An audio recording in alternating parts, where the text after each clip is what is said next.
తెలంగాణ ప్రజలకు మీరు ఏదైతే హామీలు ఇచ్చిండ్రో, గ్యారంటీలు ఇచ్చిండ్రో, వాటికి సంబంధించి పథకాలు పెట్టమని ప్రజలు అడిగితే దాంట్లో నుంచి తప్పించుకోవడానికి ఏందో పత్రాలు ఇస్తామని చెప్పేసి పోతున్నారు.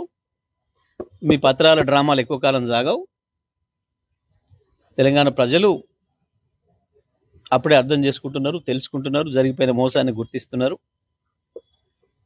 ప్రజలేం వదిలిపెట్టారు మిమ్మల్ని. మీరేందో పిచ్చికలలుగా అంటున్నారు, ఏందో పత్రాలు తీసుకొని మా వెనకాల పెడతామని చెప్పి. ఏమి చేయరు, ప్రజలు మీ వెనకాల పడతారు. నోటుకు వచ్చినట్టు వాగితే ప్రజలు ఊరుకోరు.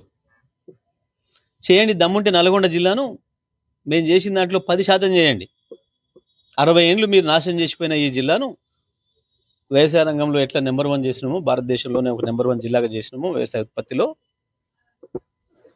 చేయండి. మీకు దమ్ముంటే ఇంకేం చేస్తారో కొత్తగా.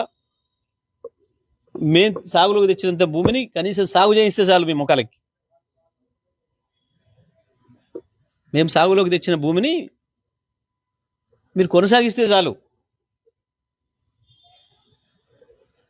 మీరు పెట్టిపోయిందే కదా దొంగ టెక్నాలజీ ఎస్ఎల్బిసికి, చేయండి.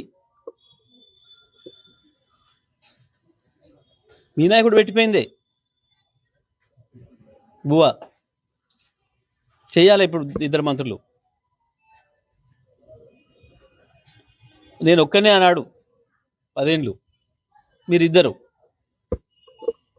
మా హయాంలో జరిగిన అభివృద్ధితో ఇక మీరు ఎంత చేస్తున్నారో చూస్తే నల్గొండ జిల్లా ప్రజలు కూడా తేడా గమనిస్తారు. చెత్తవాగుడు సోలువాగుడు కాదు, పని చేసి చూపించాలి.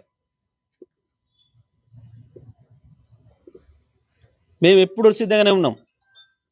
60 ఏళ్ళ మీ నిర్వాహకం ఏందో, 10 ఏళ్లలోనే రైతాంగం ఎట్లా